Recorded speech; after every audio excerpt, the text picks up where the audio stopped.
누가복음 2장 1절에서 20절까지 말씀 우리 한 절씩 교독하도록 하겠습니다.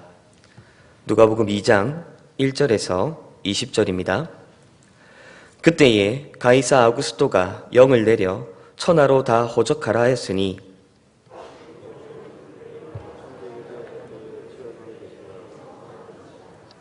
모든 사람이 다 호적하러 각각 고향으로 돌아가매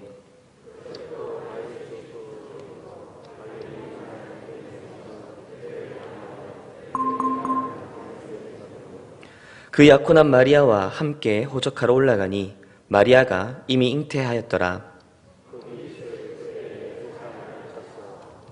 첫 아들을 낳아 강보로 싸서 구유에 뉘었으니 이는 여관에 있을 곳이 없음이러라.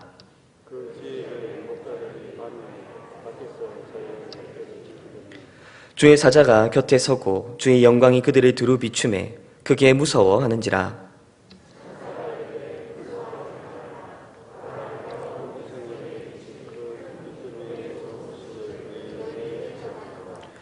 오늘 다윗의 동네에 너희를 위하여 구주가 나셨으니 곧 그리스도 주시니라.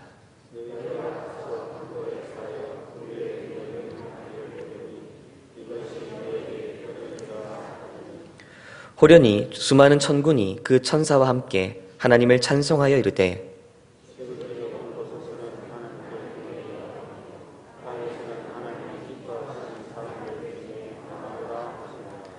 천사들이 떠나 하늘로 올라가니 목자가 서로 말하되 이제 베들레헴으로 가서 주께서 우리에게 알리신 바 이 이루어진 일을 보자 하고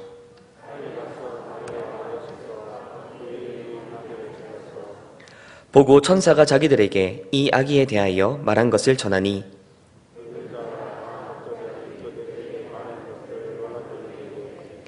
마리아는 이 모든 말을 마음에 새기어 생각하니라.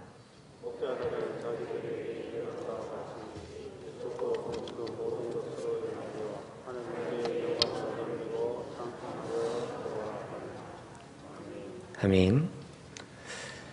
현재 우리는 대강절 기간을 보내고 있습니다. 의외로 많은 교인들이 이 대강절이라고 하는 말에 대해서 낯설게 여기는데요. 대강절이란 아주 쉽게 표현을 하면 예수님의 오심을 기다리는 절기입니다. 우리는 대강절을 통해서 구약의 이스라엘 백성들이 어떤 마음을 가지고 메시아를 기다렸는지를 생각해 볼 수 있습니다. 또 이미 우리 가운데 오셨던 이 예수님의 행적을 살피고 그렇게 구주의 오심이 지니고 있는 의미들에 대해서도 생각해 볼 수 있습니다. 또한 이미 우리 가운데 오셔서 이제 다시 올라가신 그 예수님께서 또한 마지막 때에 다시 오실 분이심을 생각하며 그 다시 오실 주님을 대망하고 기다리며 보내는 것, 바로 이것이 대강절이 지니고 있는 의미입니다. 오늘은 이 대강절 기간을 맞이하여 예수님의 탄생과 그와 관련된 사건들에 대해서 함께 살펴보고자 합니다. 오늘 우리가 읽은 본문 전반부 말씀은 예수님께서 태어나실 당시에 있었던 사건에 대해서 말해주고 있습니다. 로마 제국의 황제였던 아우구스투스가 제국 전체에 인구조사를 명령했습니다. 당시에 로마 제국의 식민지였던 유대 지역도 당연히 이 인구조사에 해당되었습니다. 이때 이 인구조사를 위해서는 사람들이 자신들의 본적이 있는 곳으로 돌아가야 했었는데요. 예를 들어서 제가 고향은 거창이지만 저의 성씨는 파주 염씨입니다. 이럴 경우에는 저의 고향인 거창으로 돌아가는 것이 아니라 바로 파주로 돌아가서 인구조사에 참여하는 것을 의미합니다. 당시 예수님의 육신의 부모였던 요셉과 마리아 역시 살던 지역은 갈릴리 지역 나사렛이라고 하는 동네였지만 그러나 그들의 본래 본적은 유다 베들레헴 땅이었습니다. 그래서 요셉과 임신한 상태에 있었던 이 마리아는 나사렛을 떠나 유다 베들레헴까지의 긴 여정을 떠나야 했습니다. 그리고 바로 그 유다 베들레헴 땅에서 바로 아기를 낳았던 것이지요. 인터넷에서 구유에 나신 예수님이라고 하는 제목으로 검색을 해보면 다양한 그림과 사진들이 나오는 것을 볼 수 있습니다. 그런데 그 그림의 종류는 매우 다양하지만 그 그림들이 대부분 비슷한 분위기로 그려져 있는 것을 볼 수 있는데요. 마치 벽난로를 피워놓은 듯한 주황빛 바탕에 창밖으로는 별빛이 아기를 비추고 있습니다. 그리고 요셉과 마리아, 그리고 몇몇 사람들이 바로 그 구유에 누워있는 아기를 바라보며 흐뭇한 표정을 짓고 있는 그런 모습입니다. 뭔가 굉장히 훈훈하고 낭만적인 듯한 그런 인상을 주는 그림들이지요. 하지만 실제 가축을 키우는 장소 그리고 구유는 그렇게 훈훈하지도 낭만적이지도 않습니다. 당시 이스라엘 지역의 마구간 혹은 외양간의 모습이 어떠했는지 정확하게는 잘 모르겠으나 적어도 제가 어릴 적 드나들었던 그런 외양간과 구유의 모습, 그리고 비교적 최신 시절을 갖춘 현대의 축사들도 그 공간의 모습은 가축들의 배설물과 침, 그리고 여러 오물들로 인해 더럽혀져 있는 그런 모습입니다. 여기저기 벌레가 날리고 냄새가 나는 그런 불결한 경우가 굉장히 흔하지요. 그냥 들어가기에도 꺼림칙한 바로 그곳에서 심지어 아기를 낳는다라고 하는 것, 이것은 도무지 상상하기 싫은 그런 일일 것입니다. 그런데 놀랍게도 바로 그 불결하고 누추한 곳에 바로 우리 구주께서 태어나셨습니다. 그런데 왜 예수님께서는 바로 그런 누추한 곳에 태어나셔야만 했습니까? 어째서 우리 예수님께서 바로 그 구유에 놓이셔야만 했던 것입니까? 그 이유에 대해서 오늘 본문 7절 말씀은 이렇게 얘기합니다. 첫 아들을 낳아 강보로 싸서 구유에 뉘었으니 이는 여관에 있을 곳이 없음이러라. 오늘 본문은 우리 주님이 구유에 태어난 것을 여관에 남은 방이 없어서라고 그렇게 말을 해주고 있습니다. 객관적으로 보면 이것은 결코 틀린 말은 아닙니다. 당시 갑작스러운 제국의 인구조사로 인해 수많은 사람들이 자신들의 고향을 떠나서 본작을 찾아 길을 나섰을 것입니다. 당연히 여관들에는 여행객들로 매우 사람들이 붐볐겠지요. 따라서 여관에 빈 방이 없는 것은 어쩌면 당연했을지도 모르겠습니다. 자, 그러나 조금만 깊이 생각해 봅시다. 과연 우리 주님께서 구유에 나셨던 그 이유가 정말 단순히 방이 없었기 때문이겠습니까? 정말 여관에 빈 방이 없어서 우리 예수님께서 구유에 누이셔야만 했던 것일까요? 아닙니다.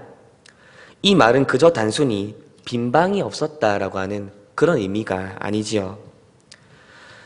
이 말은 그날따라 손님이 많아서 방이 모자랐다라고 하는 그런 의미를 지닌 말이 아닙니다.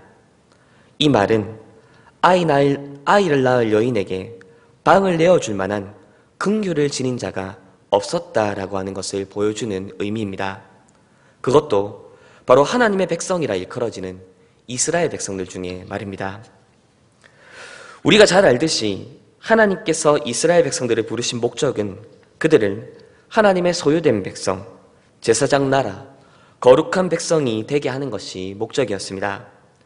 그들을 통해 하나님의 의와 공평, 하나님의 인애와 긍휼이 이 땅 가운데 드러나게 하는 것, 바로 이것이 하나님께서 그들을 하나님의 백성으로 삼으신 목적이었지요. 특히 하나님께서는 율법을 통해 이런 정신을 잘 지키고 드러내라 말씀하셨습니다. 또 출애굽기 22장 21절, 출애굽기 23장 9절, 신명기 10장 18절에서 19절 말씀 등을 보면 하나같이 가르치는 바가 하나 있는데요. 그것은 바로 나그네를 압제하지 말며 그들을 사랑하라는 명령입니다. 그런데 바로 이 하나님의 인애와 긍휼을 드러내야 될 이스라엘 백성들 중에 지금 아이를 낳을 여인에게 방을 내어줄 만한 그 긍휼을 지닌 자가 단 하나도 없었던 것이죠. 이 얼마나 어처구니 없는 일입니까? 더군다나 그 태어날 아기는 바로 그들이 그토록 기다리던 메시아였음에도 말입니다. 왜 하나님의 백성이라 일컬어지던 이 이스라엘 백성들 가운데 이런 어처구니 없는 일이 일어났던 것일까요? 왜 그들은 이 땅에 오신 메시아를 알아보지 못했습니까? 그렇게 그들은 구주께서 구유에 태어나도록 내버려 두어야 됐던 것입니까? 그것은 강보에 쌓여 구유에 나신 이 아기의 모습이 그들이 바라거나 기대했던 메시아의 모습이 전혀 아니었기 때문입니다. 그들은 메시아가 그런 모습으로 오시리라 생각하지도 기대하지도 않았던 것이지요. 분명 그들은 메시아께서 오실 것을 기대했었습니다. 하지만 그들이 기대했던 메시아는 이 땅 위에서 자신들에게 이익을 안겨다주고 만족을 안겨다줄 그런 메시아의 모습이었지, 자신들을 위해서 아무것도 해줄 것이 없을 것 같은 그런 작고 초라한 무능력한 모습의 메시아는 아니었던 것이지요. 그들이 기대했던 메시아의 모습은 막강한 힘과 권세를 가지고 그들을 로마 제국의 압제로부터 해방시켜줄 메시아의 모습이었지, 강보에 쌓여 구유에 누워있는 아기의 모습은 전혀 아니었던 것입니다. 그런 그들에게 하나님의 백성답게 인애와 긍휼을 베푸는 따위에 소위 손해를 보는 짓은 결코 할 수 없었던 것이지요. 그렇게 그들은 하나님께서 자기 백성들에게 요구하시는 그 모습으로서 인애와 긍휼을 잃어버린 채 그저 자신들이 원하고 바라는 바를 이루어줄 만한 그런 메시아를 여전히 기다리고 있었던 것입니다. 그렇게 그들은 강보에 쌓여 구유에 나실 메시아를 기다릴 준비가 전혀 되어 있지 않은 상태로 구주의 오심을 맞이하고 말았던 것입니다. 이러한 이스라엘 백성들의 모습에서 우리는 무엇을 볼 수 있습니까? 그것은 하나님을 향한 믿음과 자신들의 세속적 욕망을 섞어버린 자들의 모습입니다. 하나님을 향한 믿음과 자신들의 세속적 욕망을 혼합해버렸기 때문에 그들은 진리를 헤아리거나 분별하지 못하는 그런 모습으로 남았던 것이죠. 하나님께서 온 세상을 구원하시기 위해 이 땅 가운데 보내신 그 메시아를 그들은 보지도 받지도 못한 그런 모습을 보여주고 있습니다. 메시아께서 이 땅에 오셨을 때의 그 모습은 그들이 환영할 만한 모습이 전혀 아니었던 것이죠. 하나님의 그리스도의 모습은 사람들의 욕망을 만족시켜주거나 채워줄 만한 그런 모습이 전혀 아니었던 것입니다. 자, 그런데 여기서 우리는 우리 스스로에게 이렇게 물어보아야 할 것 같습니다. 과연 우리는 이런 낮고 비천한 모습으로 오실 메시아를 기다릴 만한 준비가 되어 있는 자들입니까? 우리는 우리가 원하는 바들을 이루어줄 것 같지 않은 그런 예수님을 우리 구주, 우리의 메시아, 우리의 그리스도로 받아들일 준비가 되어 있습니까? 혹 우리가 기대하는 메시아의 모습은 무엇입니까? 기도를 하면 연봉이 올라가고 사업을 번창하게 해주는 그런 메시아의 모습은 아닙니까? 내가 원하는 진학과 진로, 취업의 문제를 순조롭게 해결해줄 그런 메시아는 아닙니까? 가정의 문제, 자녀의 문제, 직장의 문제, 건강의 문제 등 우리 인생의 여러 문제들을 순적하고 순탄하게 해결해줄 그런 그리스도를 우리는 기대하고 있지는 않습니까? 물론 예수님을 믿고 그런 인생의 여러 가지 문제들이 해결되는 경우도 종종 있을 수 있습니다. 그러나 우리 주님께서 이 땅 위에 오신 이유는 그런 인생의 문제 하나하나를 우리가 원하는 때에 우리가 원하는 방식으로 해결하고 만족시켜 주시기 위해 오신 것이 아니지요. 우리 주님께서 이 땅 가운데 오신 목적은 우리를 죄와 사망으로부터 건져내어 우리가 잃어버린 하나님의 형상을 회복하고 우리로 하여금 하나님의 자녀와 백성다운 모습으로 살아갈 수 있도록 우리를 회복시키시기 위함이 아니겠습니까? 자, 그런데 여기서 우리가 한 가지 더 생각해 볼 것이 있습니다. 그것은 우리 스스로가 강보에 쌓여 구유에 나신 모습으로 오신 이 메시아를 받을 준비가 되어 있는지 아닌지를 어떻게 알 수 있느냐라는 것이죠. 이것을 살피기 위해서 잠시 요한복음 1장 14절 말씀을 함께 읽어보면 좋겠습니다. 요한복음 1장 14절 말씀은 우리에게 이렇게 증가합니다.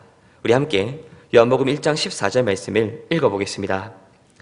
말씀이 육신이 되어 우리 가운데 거하심에 우리가 그의 영광을 보니 아버지의 독생자의 영광이요 은혜와 진리가 충만하더라. 아멘. 방금 읽은 이 요한복음 1장 14절 말씀은 예수님께서 이 땅 위에 오신 사건을 바로 말씀이 육신이 된 사건이다, 그렇게 말을 합니다. 즉 예수님의 탄생이 곧 하나님의 말씀이 우리와 함께 하시며 우리에게 오신 사건이라, 그렇게 이야기를 하는 것이죠.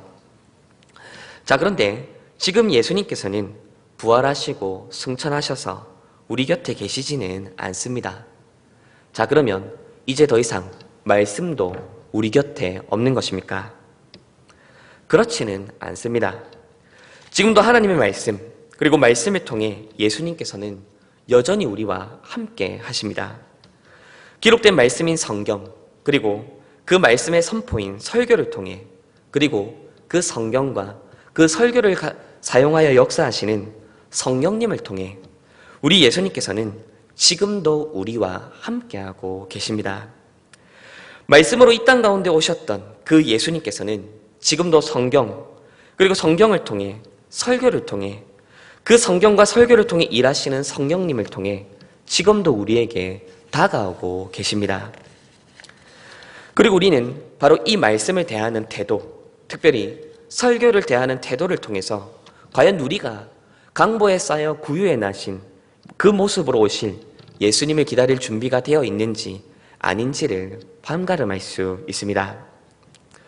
우리 교우들 중에서는 이런 말씀을 하시는 분이 잘 안 계시겠지만 간혹 교인들 중에 이런 식으로 말을 하는 분들이 계십니다. 우리 교회 목사님들 설교는 너무 딱딱하고 어렵습니다. 우리 교회 목사님들의 설교는 너무 교리적이고 신학적입니다. 우리 교회 목사님들의 설교는 뭔가 웃음도 없고 감동도 없는 것 같습니다. 우리 교회 목사님들의 설교는 현실과 동떨어진 피상적인 이야기를 하는 것 같습니다. 그리고 마지막에 이런 말을 붙입니다. 그래서 설교가 잘 안 들립니다. 물론 설교 중간에 재미와 기쁨을 느낄 수 있을 수도 있습니다. 설교에서 감동을 받을 수도 있을 것입니다. 그리고 때로는 설교자들의 설교가 딱딱하고 어렵게 느껴질 수도 있겠지요. 설교자들의 설교가 우리 성도들의 삶에 구체적인 시점들 하나하나를 다루어 주거나 긁어주지 못할 수도 있습니다. 그러나 설교는 개그나 예능 프로그램이 아닙니다. 설교는 영화나 드라마도 아닙니다. 설교는 뉴스와 다큐멘터리, 생생정보통과 같은 그런 실용적인 프로그램도 아니지요. 설교는 하나님의 말씀에 있는 그대로 선포되는 자리입니다. 설교는 우리의 죄와 비참을 다루고 그 죄와 비참으로부터 우리를 건져내는 복음의 능력이 드러나는 자리입니다. 우리가 잃어버렸던 하나님의 형상을 회복시키시기 위해 말씀을 통해 우리 가운데 하나님께서, 그리스도께서 역사하시는 자리입니다. 그 진리가 선포되는 그 시간에 재미와 감동, 실용성 등을 핑계로 설교의 말씀을 받지 않으려 하는 것, 그것은 마치 예수님께서 비단에 쌓여 왕궁에 태어나셔야 됐다라고 말하는 것과 같은 모습인 것이지요. 우리 다시 한번 우리 스스로에게 이렇게 질문해 봅시다. 과연 나는 구유에 쌓여, 광보에 쌓여 구유에 누이신 예수님의 모습을 맞이할 그런 준비가 되어 있습니까? 이제 다시 본문으로 돌아와 보겠습니다. 오늘 본문을 보시면 이 구주 탄생의 기쁜 소식, 온 백성에게 미칠 큰 기쁨의 소식이 어떤 자들에게 가장 먼저 전파되었는지에 대해서 우리에게 알려주고 있는데요. 이 기쁜 소식을 가장 먼저 들은 자들은 바로 이스라엘의 목자들이었습니다. 이때 이 소식을 받았던 이스라엘 목자들이 보여준 반응을 15절에서 17절 말씀이 이렇게 기록하고 있는데요. 우리 15절에서 17절 말씀도 함께 읽어보도록 하겠습니다. 천사들이 떠나 하늘로 올라가니 목자가 서로 말하되 이제 베들레헴으로 가서 주께서 우리에게 알리신 바 이 이루어진 일을 보자 하고 빨리 가서 마리아와 요셉과 구유에 누인 아기를 찾아서 보고 천사가 자기들에게 이 아기에 대하여 말한 것을 전하니. 아멘. 천사들이 전하여준 소식을 들은 목자들은 그 소식을 듣자 곧바로 빨리 그 사실을 확인하기 위해서 베들레헴으로 달려갑니다. 천사들로부터 소식을 듣자마자 즉시 반응하는 이 목자들의 모습, 이것이 얼마나 놀랍습니까? 사실 천사들로부터 목자들에게 전해진 소식의 내용은 별거 없습니다. 강보에 쌓여 구유에 누워있는 아기를 볼 것인데 그것이 바로 구주의 나심을 보여주는 표적이다라고 하는 말이었습니다. 강보에 쌓여 구유에 누워있는 아기의 모습이 구주의 나심의 표적이다라고 하는 이 말은 어떻게 보면 너무 단순하고 초라하게 느껴집니다. 강보에 쌓여 구유에 누워있는 그 아기가 우리에게 무언가를 해줄 수 있을 만한 그런 모습이 전혀 아니지요. 그런데 어떻게 그런 모습이 우리 구주께서 태어나신 표적이라고 말을 할 수 있단 말입니까? 그러나 목자들은 구주께서 어떤 모습으로 오셨던 간에 그가 그리스도라는 사실, 그가 하나님께서 약속하신 구주라는 그 사실만으로 그분을 뵙기 위해 신속히 달려갑니다. 바로 이것이 우리 신자들의 모습이어야 하지 않겠습니까? 비록 그것에 우리에게 만족을, 우리에게 이익을 채워줄 만한 그런 모습을 지닌 것이 전혀 없는 그런 모습이 있다 하더라도 바로 그분이 그리스도이시기 때문에 그분이 하나님께서 보내주신 구주라는 그 사실만으로 그분을 보기 위하여, 그분을 따르기 위하여, 그분과 함께하기 위한 그 갈망으로 신속히 달려가는 이 모습, 바로 이것이 우리 신자들의 모습이 되어야 하지 않겠습니까? 자, 그런데 또 하나 우리가 주목해 볼 만한 내용이 있습니다. 그것은 하나님께서 이 목자들을 어떻게 사용하시는가라는 사실입니다. 방금 읽었던 17절에서 19절 말씀 보면 목자들이 구주의 나심을 증거하는 것을 볼 수 있습니다. 그리고 이 목자들이 전해준 소식을 듣고 마리아와 요셉 그리고 다른 사람들은 그들이 증거하여 주는 소식을 듣고 매우 놀라워하는 반응을 보입니다. 지금 우리 시대에는 목자라고 하는 이 말이 뭔가 교회 안에서 신앙적인 리더와 인도자와 같은 그런 인상을 우리에게 안겨다 주지요. 대표적으로 교역자들을 가끔 목자들이라고 부르는 경우가 있기 때문입니다.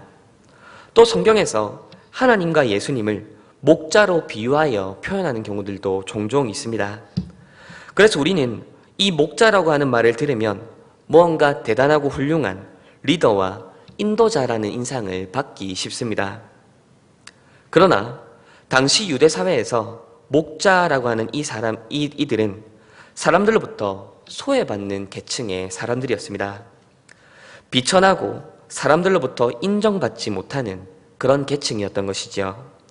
심지어 이들은 당시의 법정에서는 증인으로서의 자격이 주어지지 않던 자들이었습니다. 그렇게 목자들은 당시 유대 사회에서 무엇인가를 증거할 만한 자격이 허락되지 않던 그런 자들이었습니다. 하지만 하나님께서는 바로 그런 목자들, 무언가를 증거할 만한 자격을 가지지 못했던 바로 그런 그들을 하나님의 복음, 곧 구주의 나심을 증거하는 증인으로 삼고 계십니다. 이렇게 하나님의 복음은 전하는 자의 신분과 자격에 의해서 그 가치가 결정되지 않습니다. 단적인 예로 예수님의 제자들의 모습 역시도 마찬가지이지요. 제자들 중 많은 사람들은 사회적으로 명망 있거나 권세 있거나 지식을 지닌 자들이 아니었습니다. 때로 예수님의 제자들 중에서는 매국노로 취급받던 세리 역시도 포함되어 있었지요. 사회로부터 인정받거나 존경받지 못하고 오히려 멸시와 조롱을 받던 그런 자들이었습니다. 그러나 하나님께서는 바로 그런 자들을 바로 주님의 교회를 세우는 사도들로 세우시고 복음의 증인으로 삼으셨던 것이지요. 이렇게 우리 주님께서는 아무도 그들의 말에 귀 기울일 것 같지 않은 그런 자들을 들어서 하나님의 복된 소식을 전하는, 복음을 전하는 자로 불러 세우십니다. 바로 복음의 능력이 그 일을 가능하도록 만들어 주었던 것이지요. 자, 그런데 현대의 많은 신자들, 많은 교인들이 이 복음의 능력을 제대로 믿지 못하는 것 같습니다. 복음이 중요한 것은 알겠으나 일단 내 스스로의 입지가 먼저 잘 갖춰지고 난 다음의 일이라고 그렇게 여기는 것이죠. 내가 경제적으로나 사회적으로 어느 정도 자리를 잡고 입지를 갖추고 나야 내가 전하는 복음, 내가 말하는 복음이 그래도 사람들한테 먹히고 설득력이 있지. 그렇지 못한 상태에서 복음을 전하고 교회를 알리면 그것은 오히려 복음과 교회를 욕먹이고 부끄럽게 만드는 것 아니냐, 그렇게들 생각을 하는 것입니다. 그리고 이러한 생각들은 고스란히 우리가 자녀들을 대하는 태도에서도 반영이 됩니다. 시험 기간이 되면 우리 중고등부 자녀들이 주일을 빼먹고 학원에 가는 것이 너무나도 당연해졌습니다. 고3이 되면 교회에 출석하지 않는 것이 암묵적인 규칙이 되어버렸습니다. 대학에 입학하고 나서, 취업을 하고 나서, 입력에 합격하고 나서 그때 가서 교회 나오고 그때 가서 교회의 봉사를 감당하더라도 늦지 않다, 그렇게 가르칩니다. 오히려 그렇게 갖출 것 다 갖추고 난 다음에 교회를 섬겨야 복음이 부끄럽게 되지 않고 하나님께서도 영광 받으신다, 그렇게 가르치는 것이죠. 하지만 기억합시다. 하나님 없이 잘 되어 본 사람 결코 하나님 찾지 않습니다. 하나님 없이 성공해 본 사람 하나님을 필요로 하지 않습니다. 하나님 없이도 잘 살아본 경험이 있는데 왜 굳이 하나님을 찾겠습니까? 이렇게 복음의 능력을 믿지 못하는 이런 모습은 그저 단순히 우리 개인에게만 나타나는 모습이 아닙니다. 복음의 능력을 믿지 못하는 이런 모습은 교회에도 나타납니다. 많은 목회자들과 교회들이 5,000명, 10,000명이나 되는 그런 대형 교회를 꿈꿉니다. 몇십억, 몇백억짜리 예배당을 짓는 것이 마치 자랑인 양 말을 하고 다닙니다. 목사를 선정하는 기준이 해외 유학과 학위는 이제 기본적인 요건이 된 것 같습니다. 적어도 우리 교회 수준이 되면 이 정도 목사는 와야지라고 하는 태도가 한국 교회 안에 많이 만연해 있는 것이죠. 그렇게 많은 교회들이 숫자와 외형을 갖추면 마치 하나님께서도 더 크게 역사하신다고 생각을 합니다. 큰 교회는 거기에 맞게 큰 일들을 감당하는 것이고 작은 교회들은 거기에 맞게 소소하고 작은 일들을 감당한다, 그렇게 은연중에 생각을 하는 것이죠. 그러나 오늘 말씀은 그렇지 않다 우리에게 이야기합니다. 오히려 하나님께서는 구주 탄생의 큰 기쁨의 좋은 소식을 전하는 일에 당시 유대 사회에 존경받던 바리새인, 사두개인, 그런 높은 장로들을 선택하신 것이 아니라 유대 사회로부터 천대받던 목자들을 사용하셨습니다. 증인의 자격이 허락되지 않던 자들에게 구주 탄생의 기쁜 소식의 증인으로 삼으셨던 것이죠. 하나님께서는 왜 그렇게 하셨던 것입니까? 그것은 바로 거기서 복음의 능력이 복음의 능력으로 드러나기 때문입니다. 복음을 전하는 자의 자격과 자질에 의해서 좌우되는 것이 아니라 복음 자체가 가지고 있는 권세와 능력이 바로 복음을 통해 그렇게 바르게 드러나는 것이기 때문이지요. 내가 높아지는 자리에서 하나님의 이름도 높아지는 것이 아닙니다. 내가 영광받는 자리에서 하나님께서도 영광받는 것이 아니지요. 내가 사람들로부터 존귀하게 여김받는 그 자리에서 하나님의 이름 역시도 존귀하게 여김받는 것이 아니라는 것입니다. 오히려 내가 죽고 내가 낮아지고 내가 비천해지는 그 자리에서 우리 하나님의 능력, 복음의 능력이 더욱더 분명하게 드러납니다. 그런데 왜 우리 자신은, 그리고 우리 한국교회는 내 스스로를 높이지 못해서, 내 교회를 내세우지 못해서 혈안이 되어 있는 것입니까? 13세기에 중세교회가 부와 권력을 함께 움켜쥐고 있던 그런 시절이 있었습니다. 그때에 한 수도자이자 신학자인 사람이 당시의 교황을 방문했습니다. 그때 마침 각국에서 보내온 헌금 주머니가 성당에 도착하고 있었습니다. 그때 교황은 그 헌금 주머니들을 가리키며 그 수도사에게 이렇게 말을 합니다. 선생 보십시오. 더 이상 교회는 베드로 사도와 요한 사도가 말한 것과 같이 은과 금은 내게 없거니와 라고 하는 이 말을 할 필요가 없어졌습니다. 그렇게 교황이 말했습니다. 이것은 사도행전 3장에서 베드로와 요한이 안진뱅이를 일으키며 한 말을 인용한 것인데요. 당시에 베드로와 요한은 안진뱅이를 일으키며 은과 금은 내게 없거니와 라고 하는 말을 통해 그들에게 은과 금을 줄 능력이 없다, 그렇게 말을 해야 됐지만 당시의 중세교회는 더 이상 그런 말을 할 필요가 없을 만큼 부유해졌다는 것을 교황은 말하고 싶었던 것이죠.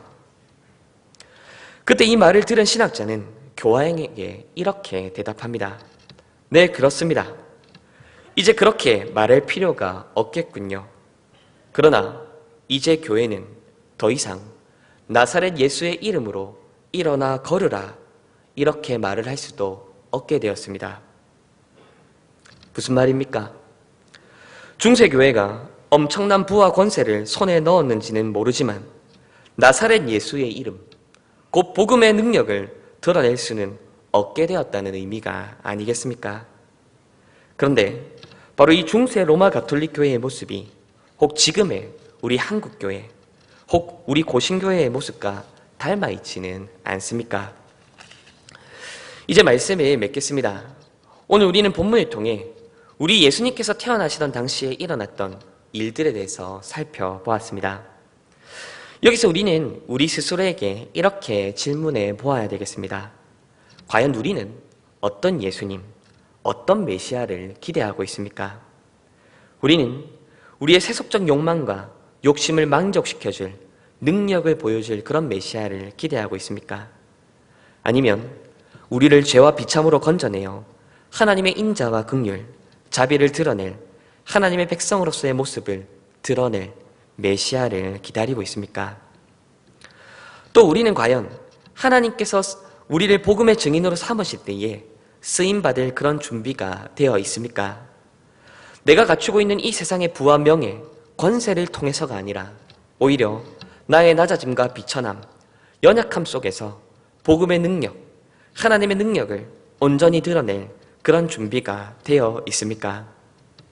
아무쪼록 낮고 비천한 모습으로 오신 우리 예수님, 동시에 우리의 낮아짐과 우리의 연약함 가운데서 역사하실 그 예수님을 기대할 수 있는 그런 우리가 되면 좋겠습니다. 그렇게 이 대강절 기간 강보에 쌓여 구유에 나신 모습으로 오신 이 예수님을 나의 구주, 나의 하나님, 나의 그리스도로 고백하며 이 큰 기쁨의 좋은 소식의 증인으로 세워져가고 살아가시는 저와 우리 포항대우교회 교우들, 그리고 우리 언약의 자녀들 되기를 주님의 이름으로 축원드립니다.